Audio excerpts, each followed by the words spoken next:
반갑습니다. 금일은 2021년 증시 전망을 하고 어떻게 앞으로 기준을 잡고 대응을 해야 될지 그 부분을 다루도록 하겠습니다.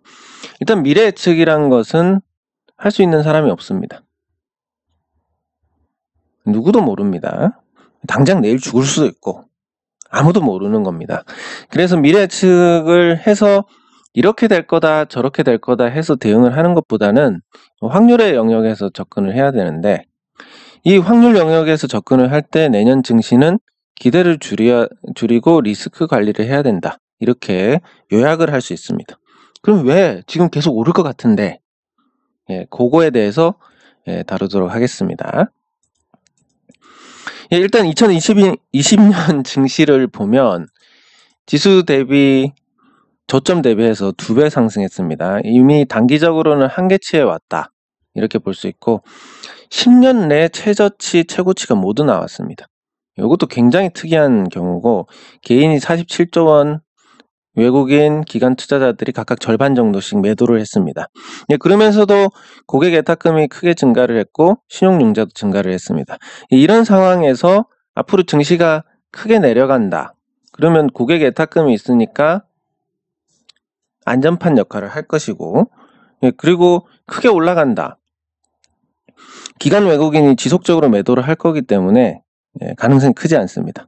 그러면 옆으로 가는 쪽으로 볼 수 있고, 어떤 변수에 따라서 요 범위에서 내려가는 경우도 있고 또 올라가는 경우도 있을 겁니다. 그래서 이 과정에서 신용융자가 털리고 하는 걸 밟다 보면 결국 어디서 기회가 올 것이냐, 대형주에서 신용융자가 털려봤자 큰 영향은 없습니다. 그래서 중소형주에서 기회가 올 것이다, 이렇게 요약을 할 수 있습니다. 작년 증시를 보고 이미 대형주는 2배씩 올랐으니까 2배 이상씩. 그러면 올해 증시 전망을 해보면 4가지로 요약을 할 수 있습니다. 유동성, 보복 소비, 환율, 실적, 요 4가지인데, 유동성은 보는 통화가 증가를 해서 결국은 통화 가치가 떨어지면서 주식시장이 상승할 것이다, 이렇게 볼 수 있고, 실질적으로 미국의 보는 통화는 무려 20%나 증가했습니다. 한마디로 정상적인 경우라면 달러 가치가 20% 떨어져야 정상이다, 이렇게 볼 수 있고, 보복 소비는 돈 번 사람들 많습니다. 아파트 가격이 올라서, 물론 그게 현금으로 줄 수 있는 건 아니지만 아파트도 오르고 주식도 오르고 돈 번 사람들이 많은데 쓸 데가 없습니다. 만나서 밥이라도 사고 싶은데 만날 수가 있어요.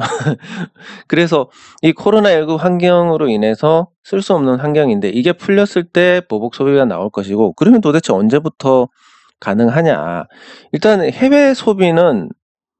해외는 하반기부터 가능할 것 같습니다. 그리고 국내는 내년 상반기부터 가능할 것 같습니다. 그러니까 2022년. 이렇게 볼 수 있고, 백신이 이미 거의 확정적으로, 그러니까 세계 최대 학술지에 기재가 된 내용을 보면 모더나의 코로나19 백신 3상 결과가 나왔습니다. 2상이 아니라 3상입니다. 3상이면 예방 효율이 94.1%입니다. 그러니까 생산만 늘리면 다른 치료제나 이런 거 아무 쓸모가 없다라는 얘기입니다. 그리고 치료제 자체가 백신의 전염을 막아주지는 못하기 때문에, 백신이 아니라 코로나19의 전염을 막아주지는 못하기 때문에 결국은 백신 위주로 갈 수밖에 없고, 백신이 저명한 학술지에 기재될 정도의 신뢰도를 가지고 94.1%의 예방률을 보인다, 이건 끝난 겁니다. 시간 문제입니다. 앞으로 코로나는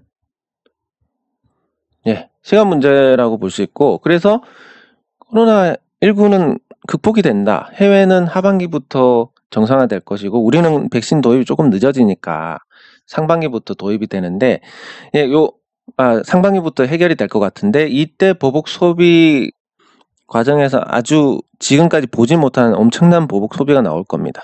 여행 못 가는 사람들, 원래 매달 여행 가는 수요가 이렇게 분산되어 있었다면 이게 한 2년치가 모여가지고 한 방에 나오는 거기 때문에 아마 항공사들, 여행사들 실적이 국내 상황을 봤을 때 2022년에는 굉장할 수 있다. 이렇게 볼 수 있습니다.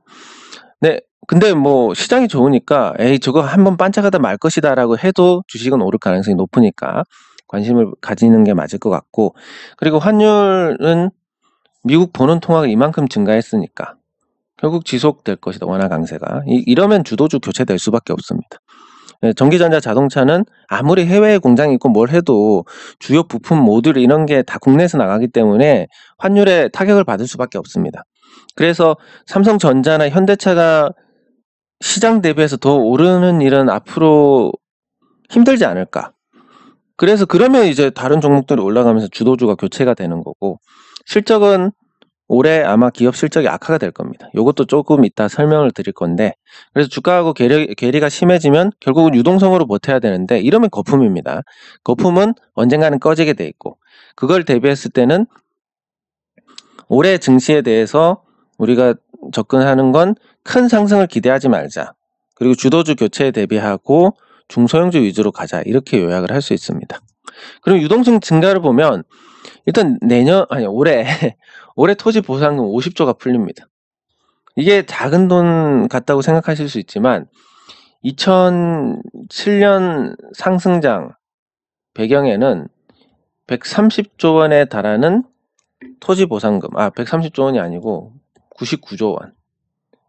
99조 원에 달하는 토지 보상금이, 그때 당시에 무슨 일이 있었냐면 그 공공기관 지방 이전을 했습니다. 그게 효율성 측면에서는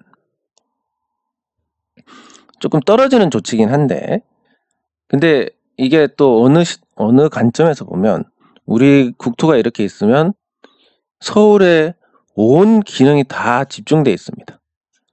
이런 국가는 사례를 찾아보기가 어렵습니다.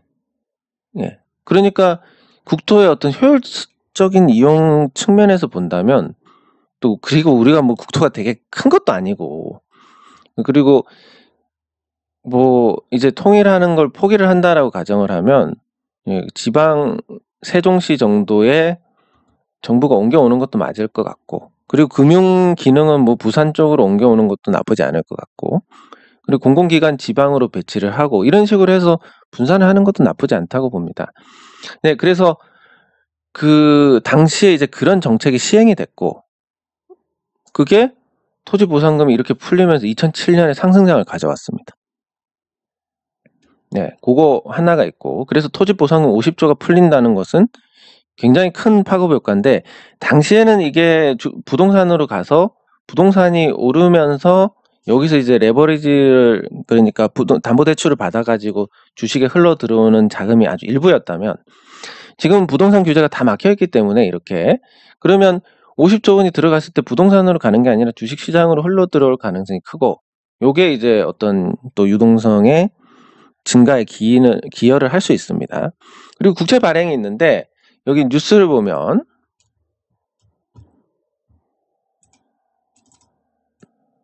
내년 국채 발행이 176.4조 원 한도를 정해놨는데 아마 거의 다 발행을 할 것 같습니다. 이렇게 되면 어떤 현상이 발생하냐면 그 전에는 보통 한 100조 원 정도 발행을 했습니다. 이 100조 원 정도 발행하다가 176조 원을 발행을 한다. 굉장히 많은 양을 발행을 하고 이거를 시장에서 소화를 할 수 없습니다. 국채를 찍어내면 누군가 사가야 되는데 이 적자 국채만큼, 그러니까 93.5조 원만큼 시중에서 국채를 사드려야 됩니다. 근데 주식시장 좋고 부동산 좋은데 국채를 누가 사겠습니까? 안 삽니다. 그러면 이걸 어떻게 하냐면 한국은행이 사게 됩니다. 한국은행이 국채를 사게 되면 한국은행은 돈이 어디서 납니까? 찍어냅니다. 그러면 대충 한 100조 원을 찍어냅니다. 돈 100조 원 찍어가지고 적자 국채, 국채를 삽니다. 그리고 국채 이자는 한국은행의 세외 수입이 되고 이게 국고로 기소하게 됩니다. 이게 무슨 얘기냐면 그냥 한마디로 한 100조 원 정도는 그냥 돈을 찍어낸다. 네, 그 얘기입니다. 그러니까 그냥 종이를 찍어내는 겁니다. 종이가 100조 원이 되는 마술이 일어납니다. 그럼 그러면 잘 생각해 보시면 그만큼 현금은 플러스 100조 원이 되니까 가치가 떨어집니다. 전체 가치의 합이 같다고 했을 때. 근데 주식은 늘어나지 않고 부동산도 늘어나지 않습니다. 얘들은 올라갑니다. 현금은 가치가 떨어지고. 이런 현상이 발생을 하고, 그리고 유통자금, 그러니까 유동성이 이렇게 늘어나는데 돈이 돌지 않으면 아무리 돈이 많아도 쓸모가 없습니다. 근데 이 유통자금 자체가 늘어나는 현상이 발생을 할 겁니다. 왜냐하면 주식시장이 오르는 과정에서 차익 실현하고 나온 자금이 있을 것이고, 부동산이 오르는 과정에서 역시 마찬가지의 자금이 있을 것이고, 이런 식으로 이제 회전이 잘 되기 시작하면 유동성의 효과가 훨씬 커집니다. 그러니까 정체되어 있는 상태에서 50조가 투입이 되는 거하고, 정체되지 않고 유통자금이 아주 늘어있는 상태에서 50조가 투입이 되는 거하고는 천지 차이입니다. 그래서 주식시장에 자금이 유입이 될 거니까 폭락하지는 않을 것 같다. 많이 올랐긴 하지만 시장이 올해 많이 올랐지만 내년에 이렇게 가는 주기보다는 이렇게 가는 주기가 될 가능성이 크다. 1번의 가능성이 크다. 그럼 이렇게 잘 버티면 그 이후에는 어떻게 됩니까? 다시 한 번 더 올라갑니다. 그래서 이 형태에서 내년에 이건데 이 과정에서 이런 변동성이 있을 수 있고, 올해 상승장에 취해가지고 내년에 횡보장 맞아가지고 하면 큰일 납니다. 왜냐하면 상승장에서 실력이 아닙니다. 수익은 시장이 주는 건데, 요런 장에서 수익을 주는 시장이었고 요런 장에서는 수익을 안 줍니다. 정체만 해도 계좌 엉망됩니다. 그래서 올해는 잘 지켜야 되겠다. 내리지 않지만 내 계좌 잘 지켜야 되겠다. 이런 관점으로 접근을 하시면 되고, 이 보복 소비는 집값이 상승해서 올라갔습니다. 제 주변에도 이제 그 지방에도 아파트들이 상승하면서 신축 아파트 위주로 돈 번 사람도 많습니다. 그냥 뭐 몇 달 만에 갑자기 아파트가 1억 올랐고 2억 올랐고 이렇게 됩니다. 근데 예전 같으면 이거 올랐던 거 빠질 것 같은데 라는 생각이 들 건데 지금은 안 빠질 것 같습니다. 왜냐하면 돈 가치가 떨어졌으니까. 그리고 수도권은 뭐 대부분 상승했을 거고, 이렇게 되면 수도권 인구가 2천만, 그리고 제가 있는 요 동남권의 인구가 부산, 뭐 창원, 울산, 뭐 김해, 밀양, 뭐 요렇게 진주 이런 데까지 다 합쳐가지고 대충 위에 대구까지 이렇게 동남권을 보면 한 1,300만 정도 됩니다, 인구가. 수도권 2천만에 1,300만, 그리고 지방 주요 도시 대전도 많이 올랐고 뭐 이렇게 하면 진짜 한 4천만 정도가 집값 상승의 수혜를 봤다, 이렇게 볼 수 있습니다. 그럼 어쨌든 현금화 할 수는 없지만 내 자산이 늘어났다, 이런 상태입니다. 여기에 주식 투자 뭐 조금씩 떼서 해봤는데 수익 났네? 제가 말씀드린 그 1,000만원 삼성전자 투자하신 분 200만원 이상 수익 나가지고 지금 굉장히 좋아하시는데, 이런 식으로 이제 수익이 났습니다. 주식 투자로도 대부분 수익이 났습니다. 소비할 데가 없습니다. 코로나 때문에. 이게 응축이 돼가지고 여행 벼르는 분들 진짜 많습니다. 코로나 끝나면 반드시 여행 가야지 이런 분들 진짜 많고, 뭐 저 같은 사람들 여행 싫어하니까 상관이 없지만 대부분은 이 대면 소비에 대한 갈증이 심각하다. 이 보복 소비가 그러면 시기적으로 뚜렷하지 않습니까? 내년 초, 그리고 해외는 올해 하반기인데, 올해 하반기에 이 보복 소비가 해외에서 발생하고 우리도 뭐 5월부터는 백신이 조금씩이라도 들어올 겁니다. 그러면 이제 백신 접종자에 한해서 해외여행이 가능해질 거고, 그러면 이제 한 4분기부터 해가지고 내년 3분기까지 해서 풀로 여행 수요가 풀로 채워지는 이런 시기가 되지 않을까. 네, 그럼 주식 투자가 조금 선행해야 된다는 측면에서 보면 올해 상반기에 시장이 한번 딱 꺾이면 이때 좀 이 보복 소비 관련주로 담아 놓는 건 괜찮지 않을까 생각을 해봅니다. 그리고 환율은 미국 통화량이 20% 이상 증가했기 때문에 달러 약세에 따른 원화 강세가 계속될 수밖에 없습니다. 우리도 한 20% 늘 수 있지 않나? 이 전체 통화량의 20%라는 것은 정말 어마어마한 금액입니다. 그러니까 그 전 세계 달러가 풀린 숫자가 엄청난데, 그 통화량이 20%나 증가했다. 실질적으로 돌고 있는 돈의 거의 2배가 됐다라고 볼 수 있습니다. 네, 그럼 우리로 치면 뭐 도대체 통화량에서 얼마가 올라가야 20%냐? 이렇게 볼 수 있는데, 일반적으로 이제 우리가 시중의 통화량은 우리 같은 경우는 3,300조 정도 될 겁니다. 뭐 이게 전체가 아니라 시중에 움직이는 돈을 얘기를 합니다. 통화량이. 그럼 여기서 20%면 660조입니다. 우리 이번에 국채 증가액, 적자 국채가 93조입니다. 이거 전부 한국은행에서 받아준다 해도 이만큼 늘어납니다. 93조 원만큼. 그러니까 미국 같은 경우는 우리로 치면 660조가 늘어났다라는 얘기입니다. 네, 그럼 여기서 정부의 선택은 2가지가 있습니다. 미국만큼 돈을 찍어가지고 뿌리느냐, 아니면 원화 강세를 감수를 하고 부작용을 줄여가느냐, 둘 중에 하나인데, 우리나라가 만약에 돈을 660조를 찍는다, 하이퍼 인플레이션 나와서 경제 다 망가집니다. 우리는 기축통화국이 아니기 때문에. 그래서 미국 통화량 20% 이상 증가했기 때문에 필연적으로 원화 강세는 나올 수밖에 없습니다. 이 비중대로만 가면 900원 갑니다. 순차적으로 가겠지만. 그리고 미국이 그런 상황을 당장 돌릴 수 있는 환경도 아닙니다. 달러도 계속 발행해야 되고 재정 적자 지속될 환경이니까. 그리고 미국 정책이 고용에 방점을 둡니다. 소비가 당장 살아날 것 같지도 않기 때문에 통화량이 증가했다고 해서 소비가 증가하는 것도 아니고, 결국 경제가 좋아지는 게 아니라 자산 가치만 올라간다. 왜? 통화 가치가 떨어지니까. 그리고 금리 인상은 2023년 이후니까 우리 입장에서는 올해, 내년, 이 2년간 돈 못 벌면 주식시장에서 희망이 없습니다. 특히 올해는 뭐 쉬는 구간이다 치면 내년에는 반드시 벌어야 되고, 이 내년이 세금이 없는 마지막 주식시장이기 때문에 여기서 여러분들 경제적 자유인으로 도약할 만한 어떤 성과를 내지 못하면 앞으로 굉장히 힘들어진다라고 보시면 됩니다. 공제 5천만 원이다. 2023년부터. 네, 근데 여러분들 이 정도면 충분해라고 생각하면 경제적 자유인이 못 됩니다. 아시다시피 제가 그 이전에 뭐 1년에 수익이 많이 나지 않다가 올해 주식 투자로만 수익이 14억 났습니다. 예, 근데 뭐 제가 다른 수입은 거의 없습니다.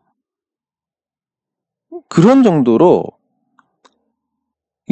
한 방에 이게 터질 수가 있는데, 만약에 세금을 낸다라고 하면 이 14억까지 되지도 않겠거니와, 왜냐면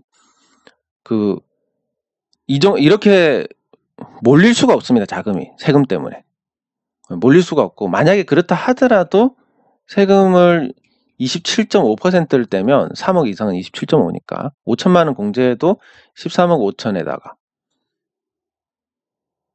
27.5 떼면 대충 한 9억?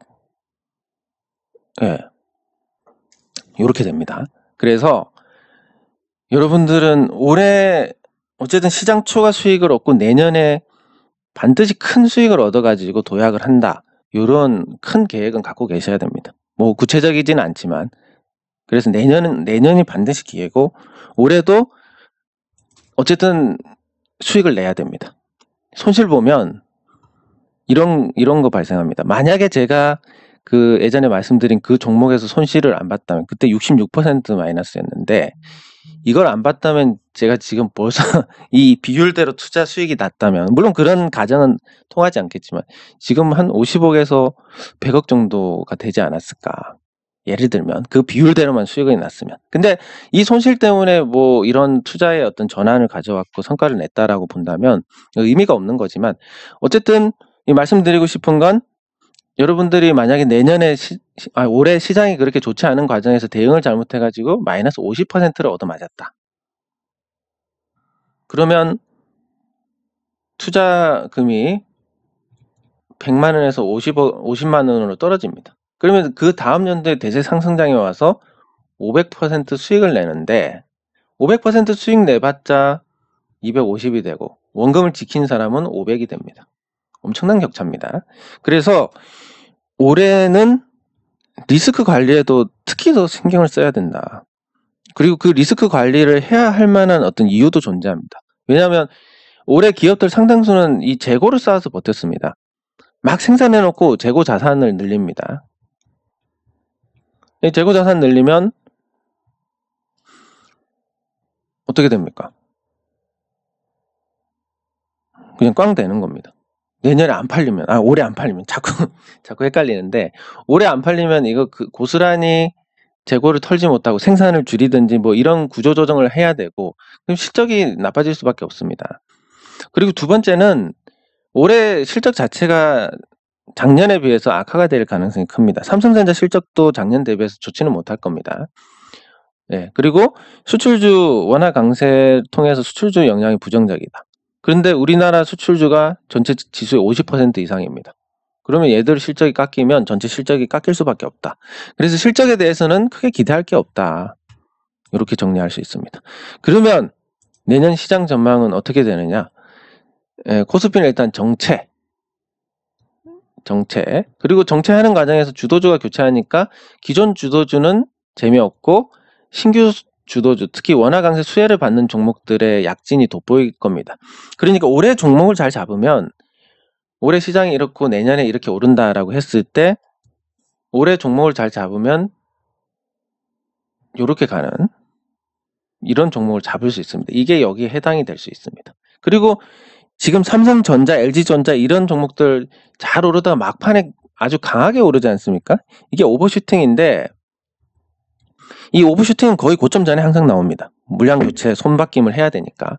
그러면 지금부터 한 2년 오르는 종목들은 내년 막바지에 가면 엄청난 오버슈팅이 나와가지고 큰 수익을 얻을 수 있을 겁니다. 그리고 두 번째는 삼성전자 보시면 개인 투자자들 비중이 거의 2배로 늘어났습니다. 이제 재미없을 겁니다.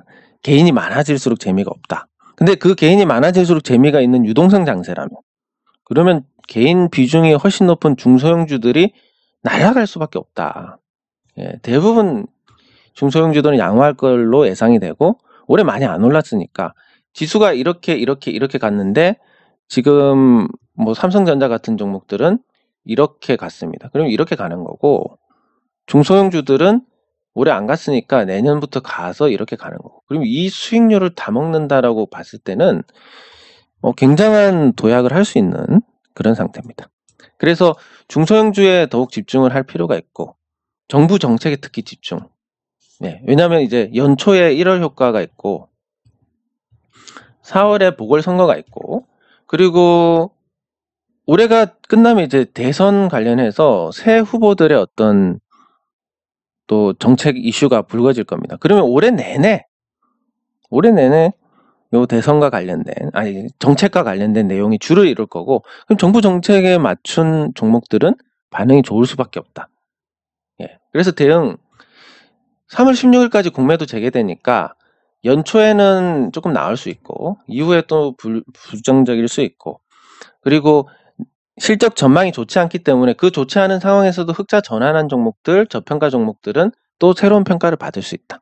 이렇게 정리를 할 수 있으니까 여러분들께서는 큰 틀에서 기존 주도주에 대한 비중을 축소하는 게 바람직하고 원화 강세 수혜주하고 중소형주에 집중을 해서 2022년 말까지 긴 안목으로 대응을 하는 거 그리고 올해 시장 전망이 그렇게 좋지 않기 때문에 리스크 관리에 치중하면서 수익률 관리를 해나가면 내년에 훨씬 더 좋은 성과를 낼 수 있고 그게 경제적 자유인으로 도약하는 데 큰 발판이 될 수 있다. 이렇게 정리를 할 수 있겠습니다.